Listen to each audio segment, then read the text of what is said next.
welcome back students. In this video we will discuss this lemma. देखो इस lemma की importance क्या है, इसी लेमा की हेल्प से हम हान गुलाम थ्योरम को प्रूव करेंगे. Without this lemma we can't prove Hahn गुलाम थ्योरम. ओके, तो what is the statement of this theorem कि M कोई लीनियर सब स्पेस है नॉन लीनियर स्पेस N का, यानी कि M कोई सबसेट है N का which is a linear space. And F is a functional. Functional का मतलब होता है F is continuous as well as F is bounded. Okay, F कोई फंक्शनल है जो उस सबसेट M पे डिफाइन है.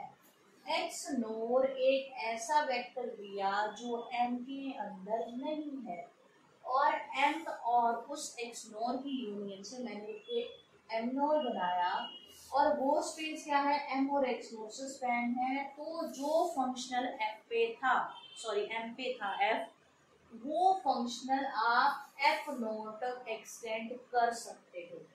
ठीक है, that means this F note will have all the properties that F have and it is the extended form of this F on M node.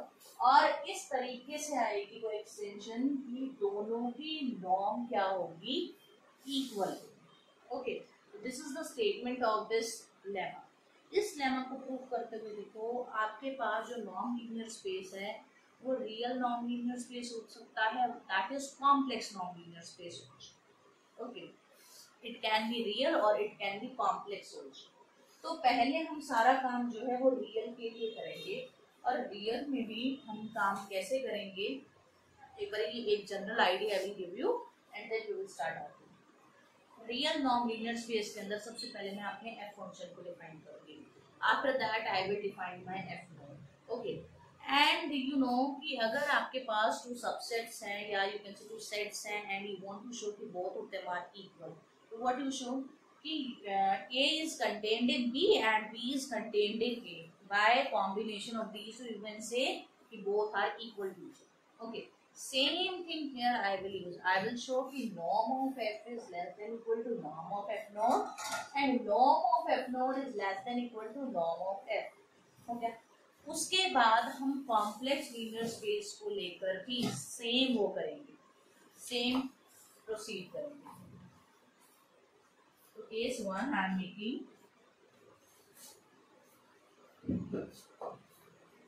let N is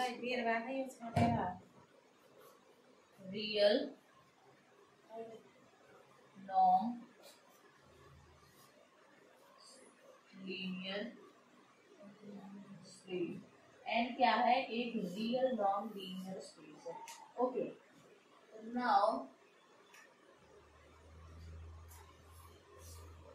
since F is a functional defined on M, ठीक है, F is a functional defined on M. This implies F is bounded and F is a linear transformation. Alright, now define F node on M node as F node. Y is belonging in M node ना, because F node is defined on M node. तो Y अगर M node में belong कर रहा है, that means what type of Y you have, X plus alpha X node.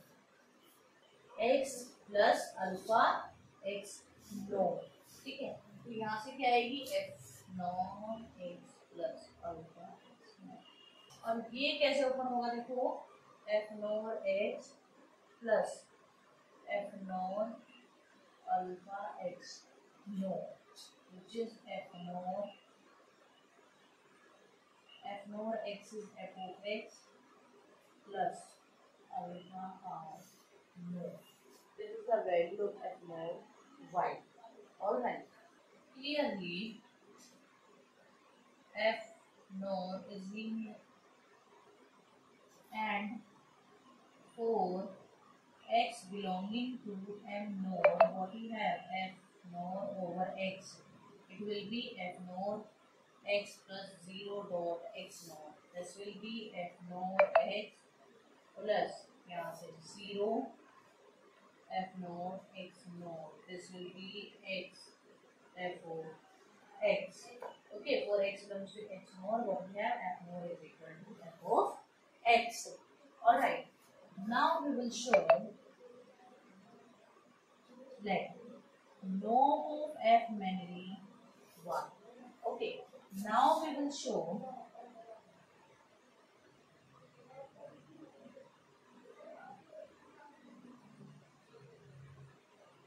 the norm of f is less than equal to norm of f naught, and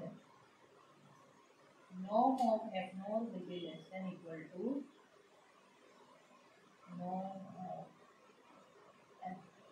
This thing we will show. Alright. देखो अब सबसे पहले मैं क्या show करना चाह रही हूँ कि f naught is less than equal to norm of f.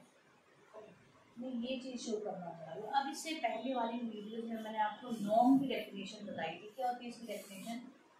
Supremum f of x का norm such that x belongs to domain and norm of x is less than equal to 1. That is the definition of this. Now we will show if this inequality holds. हाँ, इससे पहले देखो यहाँ पे हमने क्या किया? For all x belonging to M, you have f is equal to f naught. This implies f naught is an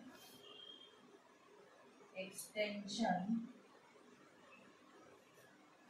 of f on M. ठीक है? f naught is an extension of f on n. अब हमें show क्या करना है? on n naught. अब उसके लिए देखो, firstly we will show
firstly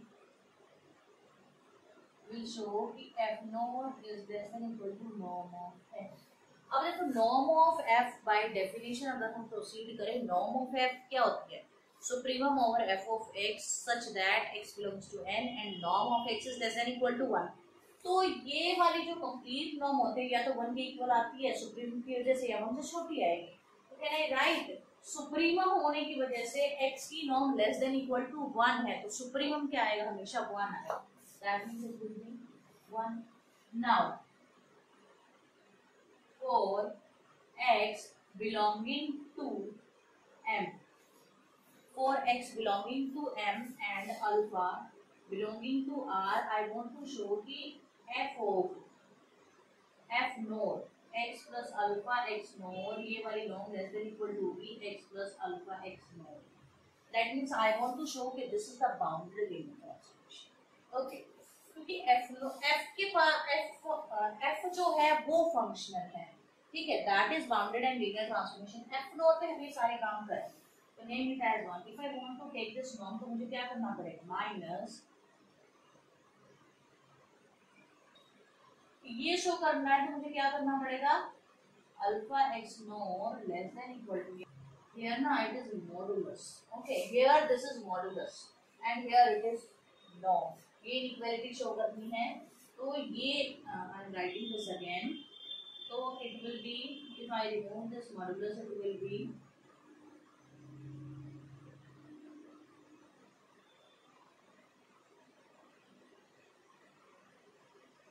okay. यहाँ पे इसको मैंने क्या डिफाइन किया था, यहाँ पे इसको मैंने क्या डिफाइन किया था, F of x plus alpha x होगा ना, माइनस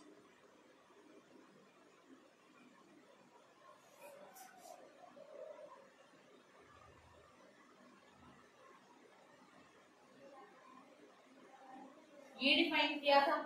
अब देखो मैं क्या कर रही हूँ, इस आर नोड के बाउंड्स निकाल रही हूँ. ओके, तो it is equal to F of X here, F naught X is equal to F of X, और एक्स कहाँ से बिलोंग कर रहा है, एम से, तो एफ नोड एक्स की जगह can I write f of x.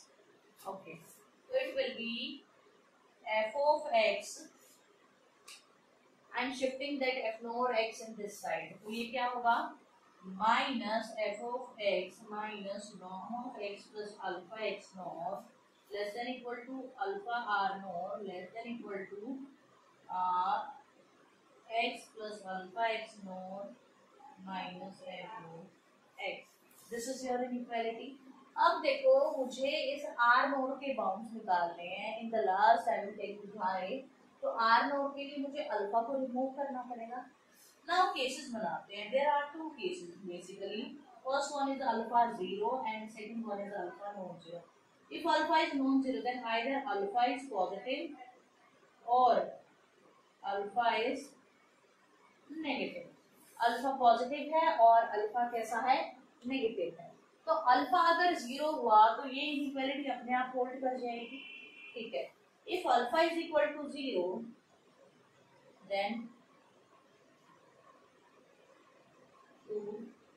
Holds, कोई प्रॉब्लम ही नहीं है. अब सेकंड केस बनाओ कि alpha is positive. If alpha is positive that means alpha is non zero, and if it is non zero तो I can divide by this alpha. ठीक है, तो यहाँ से क्या आएगा, minus f of x upon में अल्फा माइनस 1 अपॉन में alpha x plus alpha x naught less than equal to are not less than equal to X plus alpha X और 1 अपॉन में alpha minus f of x upon में alpha. Since f is functional, it means f is bounded as well as f is linear transformation. If f is linear transformation, then I can write, I'm erasing this portion.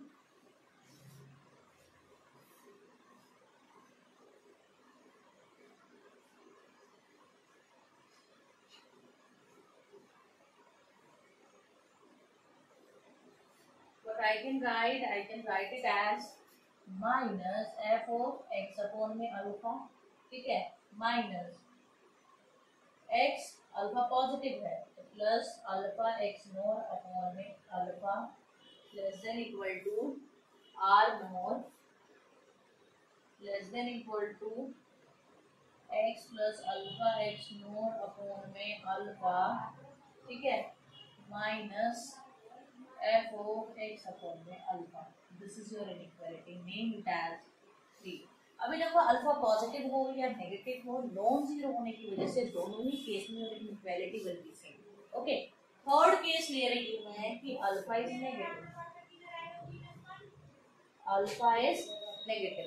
If your alpha is negative तो खुद देखो, अगर alpha negative है तो minus f of x upon में minus alpha plus 1 upon में alpha. देखो यहाँ पे अल्फा को माइनस अल्फा लिख दो, it will B positive, it will B positive, और आपकी जो इनइक्वालिटी है वो चेंज हो जाएगी. कैसे चेंज होगी, देखो 1 अपॉन में alpha x plus alpha x not. ये जो इनइक्वालिटी है आपकी चेंज हो जाएगी. क्यों, क्योंकि आप एक माइनस से दोनों तरफ मल्टीप्लाई कर रहे हो. And if you are multiplying both sides by negative sign, then your inequality will be changed. More greater than equal to what?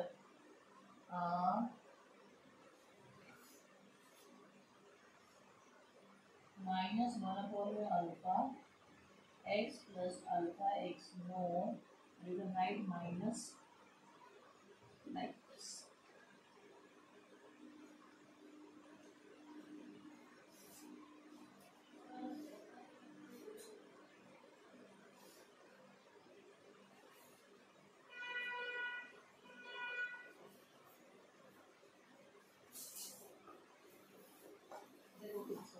Inequality अपने आप ही रिवर्स होगी, ठीक है।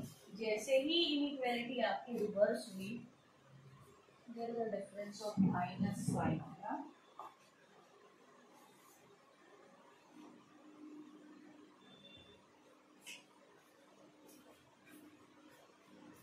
ठीक है। तो I can take negative common from here ना, दोनों के पास नेगेटिव हो जाएगा। तो जैसे ही आपने नेगेटिव से मल्टीप्लाई किया, ये इनइक्वालिटी क्या हो गई, चेंज हो गई। और you can do one more thing, like no need to take this negative common, इस नेगेटिव को आप फिर भी सेम होगा।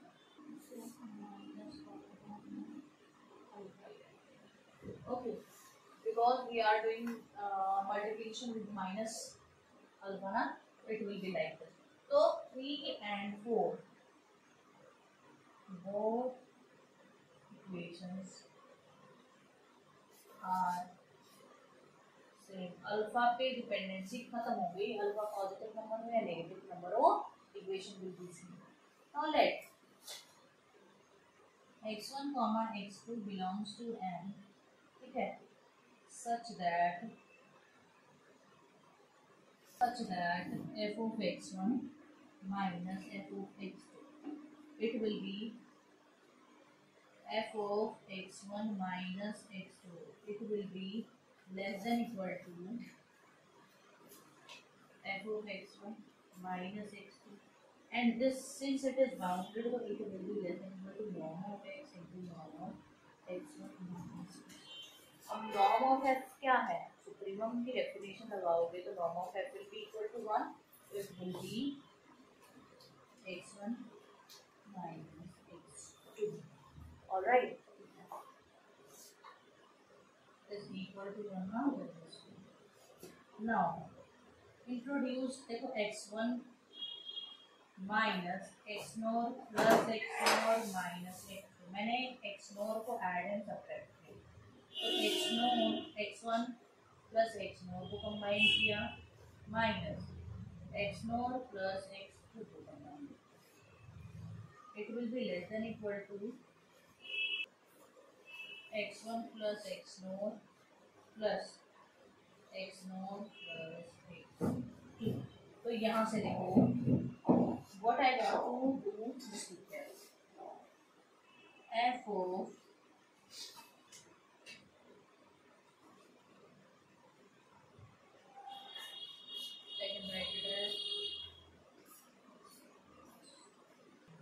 I can write it as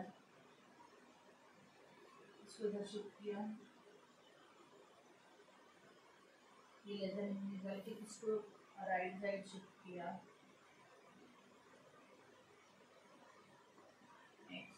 nor. अब मैंने क्या किया, आर नॉर के लिए ए और बी डिफाइन किए। ए और बी कैसे डिफाइन किए देखो,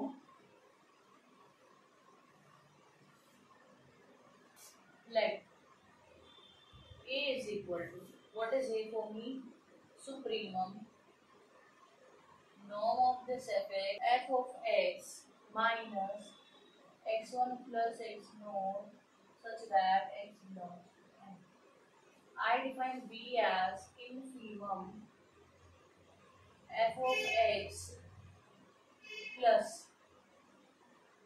x2 not x2, x plus not x naught, x belongs to n.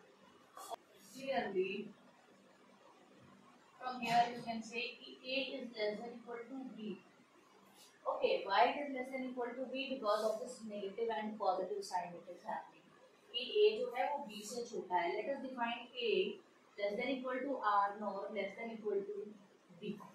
यहाँ पे जो x है उसकी जगह में element particularly x by alpha fix कर देंगे. तो हर एक एलिमेंट m के हर एक एलिमेंट के लिए, चाहे वो स्केलर से मल्टीप्लाई करके ले रहे हो, चाहे वो किसी भी टाइप का एलिमेंट ले रहे हो, आई वांट टू शो कि थर्ड एंड फोर्थ जो है वो इनइक्वालिटी होल्ड हो रही है. अगर थर्ड और फोर्थ इनइक्वालिटी होल्ड हो रही है इसका मतलब क्या है, क्लियरली देखो हर बार ये चीज किसी भी टाइप का एलिमेंट आप लो, ये चीज होल्ड हो रही है, तो इसका मतलब क्या है, इन दोनों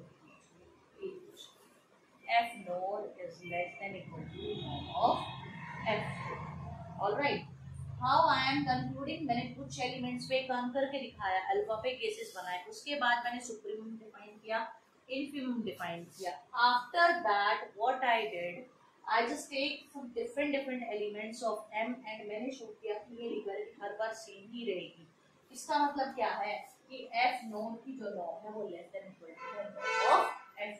ये तो वन साइडेड इनइक्वालिटी हो गई। सेकंड इनइक्वालिटी क्या थी कि आपको शो करना था एफ नोर जो है वो ग्रेटर देन इक्वल टू है नॉर्म ऑफ एफ। देखो क्या ये डायरेक्टली नहीं हो रहा है जिस तरीके से आपको एफ नोर और एफ जिन जिन स्पेस पे डिफाइन है। देखो एफ किस पे डिफाइन है, एफ डिफाइन है एम पे, और उसी में आप एक दूसरा सेट सिंगलटन्स का सेट लेकर आप क्या कर रहे हो, एफ को डिफाइन कर रहे हो, मतलब डोमेन कर। डोमेन होने का मतलब है क्या है, अगर बेसिकली हम सोच के देखें जितने नंबर ऑफ एलिमेंट्स ज्यादा होंगे, ठीक है, सुप्रीमम उतना बड़ा आने के चांसेस हैं, एलिमेंट रिपीट नहीं होंगे इन दैट केस। तो यहाँ पे देखो डायरेक्टली बाय डेफिनेशन ये इक्वालिटी होल्ड हो रही है इस तरीके से जिन जिन डोमेन पे ये दोनों फंक्शंस डिफाइन है। तो इसका मतलब क्या है कि f naught is less than equal to of f, sorry naught less than equal to equality आ गई दोनों के बीच में। ये था जब ये कौन सा केस था, जब ये रियल नॉन लीनियर स्पेस था। सेकंड केस इज कि when it is complex non linear space is to when n is complex non-linear space। जब n जो है कॉम्प्लेक्स नॉन लीनियर स्पेस हो तब क्या होगा, देखो अगर n complex non linear space है, लेट f की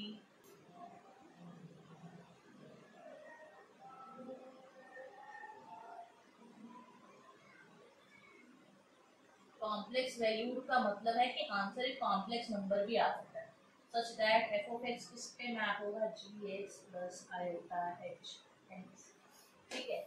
Since f is complex valued functional, that means f is bounded as well as f is linear transformation. This shows f is bounded and linear transformation.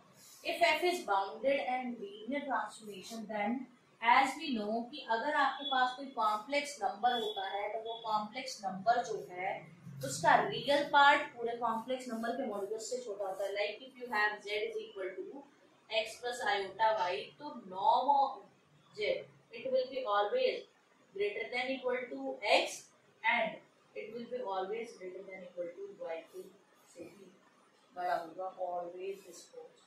तो from here can I say कि if f is bounded then g and h are also bounded, और f अगर linear transformation है तो वो if and only तभी possible है जब उसका real and imaginary both parts are linear transformation. अगर दोनों पार्ट लीनियर ट्रांसफॉर्मेशन नहीं होंगे तो कॉन्ट्रडिक्शन आ जाएगी, f कभी भी लीनियर ट्रांसफॉर्मेशन नहीं बनेगा।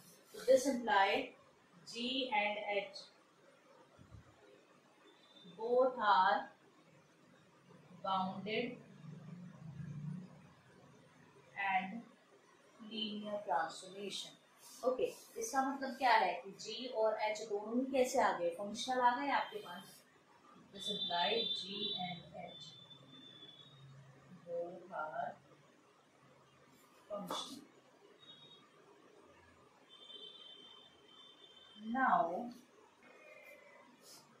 by linearity, f is a linear transformation ना, तो by linearity of f what we have, देखो किसी भी कॉम्प्लेक्स नंबर पे लीनियर फंक्शन है अगर वो, तो हमारे पास क्या है f of iota x, it will be क्या होगा g of iota x plus iota h of iota x, it will be there, this is happening।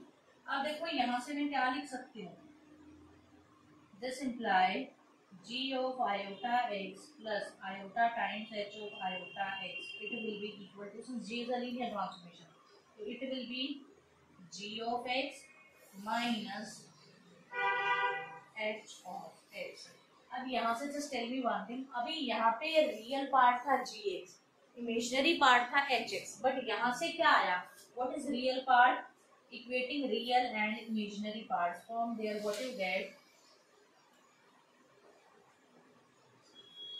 Equating real and imaginary part.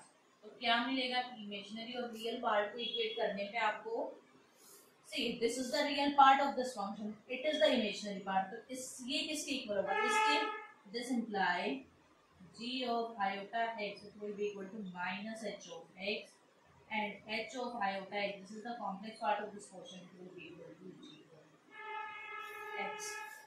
All right, now from here what you have, अब आपका f of x जो function है वो क्या बनेगा, f of x it will be equal to g of x plus iota, h of x की value क्या है, प्लस की जगह minus iota g of iota x. Alright, अब आगे हम क्या करेंगे, वी विल शो कि दिस g, हम एक एफ नॉर फंक्शन बनाएंगे, उस एफ नॉर को हम क्या शो करेंगे कि एफ नॉर इसके इक्वल है, firstly we will show that. After showing that thing, F naught को फंक्शनल शो करना है तो हमें बाउंडेड शो करना पड़ेगा, as well as we need to show it is a linear transformation. देखो करते हैं show by first part proof, first part मतलब case one proof, we can say G can be extended to G naught on where on and not. क्यों कह पा रही हूँ first part से, देखो G एक रियल फंक्शन था आपके पास, यहाँ पे G कैसा फंक्शन है, एक रियल फंक्शन है आपके पास. अगर ये G यहाँ पे रियल फंक्शन है तो रियल फंक्शंस के केस में वी हैव शोन ना कि जो आपका ये एक्सटेंशन पॉसिबल है, we have shown that thing, तो we will use that here. Okay, तो यहाँ से क्या आया, naught x is equal to g nor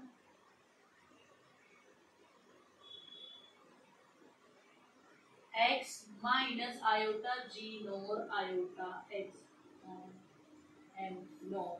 Now we will show कि your f nor function is linear and it is bounded also. Okay, देखो first thing क्या होती है,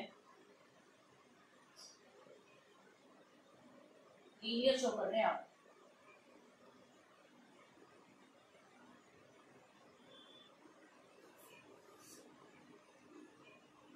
plus iota y, it will be equal to, since g is a linear transformation already we have shown that, क्योंकि g से ही g nor को आप लोग बना रहे हो, तो g is a linear transformation, so show करना है f को.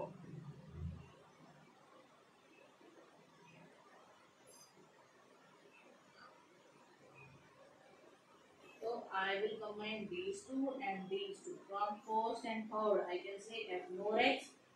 From second and fourth I can say f nor y. Done. Now second scalar multiplication property is, firstly मैं आयोटा लेके चल रही हूँ, क्योंकि अगर आयोटा के लिए कोई रिजल्ट होल्ड हो रहा है, वी कैन से कि for any complex number it is holding. Okay, we will make two cases for the scalar multiplication. Complex valued function है, दैट मींस एक आयोटा, दूसरा a plus iota B type का element. ठीक है, iota लेना क्यों जरूरी है, हो सकता है हमेशा जो complex number that you are taking real part of that is always zero, and second thing कि may be real part is not always zero, that's why I am considering those two cases. So f nor iota x, it will be g nor iota x minus iota g nor iota of iota x, iota square x, which is equal to minus 1. Okay, so g nor it will be plus iota g nor x plus g nor iota x. Now what I will do, I will take this iota form. So from here it will be g nor x. ठीक है, और यहाँ से देखो iota common लेने के बाद मुझे क्या चाहिए, यहाँ पे माइनस आयोटा चाहिएगा. Why I need that minus iota? Just think about that. When I multiply, when I open this bracket, it will be iota g naught x. When I open second one, iota minus iota. Iota square will be minus one and this minus one, it will be plus. तो ये plus आ गया g naught iota x और value. तो यहाँ पे देखो ये value किसकी है?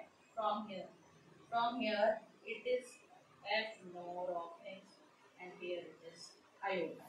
Done. Now second thing, I am taking the elements of such kind where your constant is a plus iota b type. इस केस में देखो क्या होगा, g नॉट क्या है, x of a plus iota b x. Second is minus iota g of iota x, minus iota g of iota x की जगह a plus iota b x. So from here I can take this a plus iota b common, g not x. यहाँ से मैं क्या करूंगी,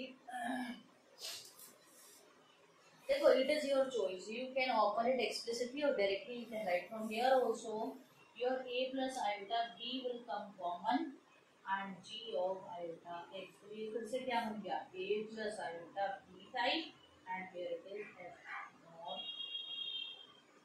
x. Okay, so in all the three type of all the two type of scalar multiplication or you can say scalars, it is true. So from here we can say कि f naught is linear transformation. F naught is linear transformation. Now we will show f naught is bound.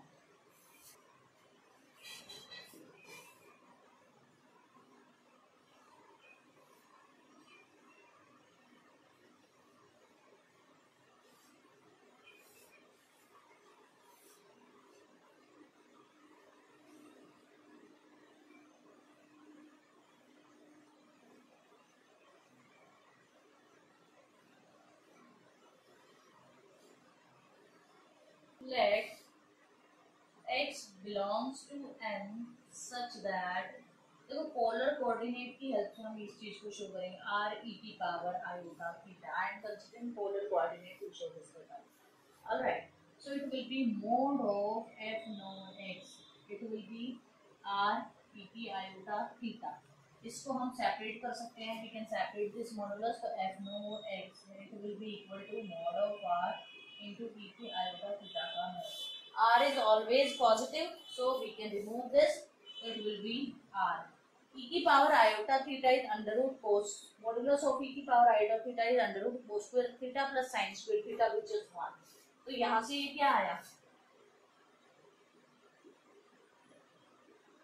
R, and यहाँ से R क्या निकल के आ रहा है, f not x into e की minus iota theta. Okay, ये आपका आ रहा है. तो यहाँ से देखो f naught is linear transformation I have shown already, so I can write it as x e की minus iota theta. ये लिख सकती हूँ. Now we know कि अगर किसी भी complex number का if you are taking modulus, तो that answer is always a real number. अगर वो आंसर हमेशा रियल नंबर आएगा और ये चीज किसके इक्वल है, दैट मीन्स किसके इक्वल है, अगर ये वाली चीज किसके इक्वल है, दैट मीन यहाँ पे imaginary part is 0, if imaginary part is 0, तो ये क्या बनेगा, g of x e की minus iota theta. Now g is also a linear transformation, तो I can write g of x into, देखो norm of g को अगर मैं डिफाइन करूँ तो ये रियल पार्ट है, रियल पार्ट होने की वजह से मैं मॉडुलस लगा भी सकती हूँ, रिमूव भी कर सकती हूँ. This modulus will be less than equal to g of x into e की माइनस iota theta. e की minus iota theta, that is again cos e की power minus iota theta is equal to cos theta minus iota sin theta. When you will take modulus, so it will be cos square theta plus sin square theta, which is again 1. So from here I can write it as norm of g into norm of x. g की norm क्या है, how I am saying कि this is less than equal to 1 because g जो है वो अपने real part से तो छोटा ही है ना, g का नॉर्म अपने रियल पार्ट से तो छोटा ही होगा. सॉरी कंप्लीट जो जी फंक्शन है वो अपने कंप्लीट पार्ट से तो छोटा होगा ही होगा। और इसकी नॉर्म की डेफिनेशन क्या कहते हैं? This norm is equal to 1, तो g is less than equal to 1। तो फ्रॉम हियर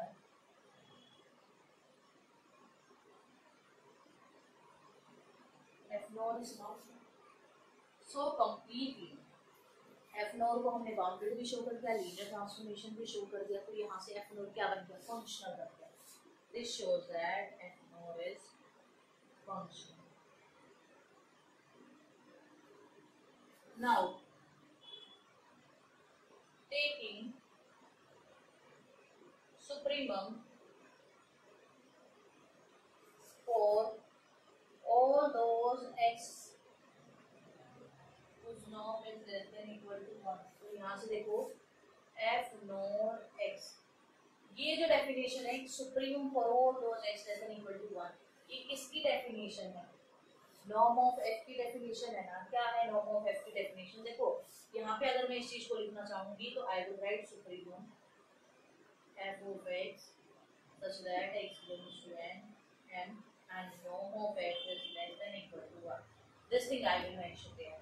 तो यहाँ पे ये इक्वल किसके है? 1 के, और 1 की नॉर्म किसके इक्वल है? तो यहाँ से ये इक्वालिटी बोल होगी, है ना। And similarly we can show कि norm of f is greater than equal to norm of f naught. तो यहाँ से क्या आ गया? In second case also both are equal. All right.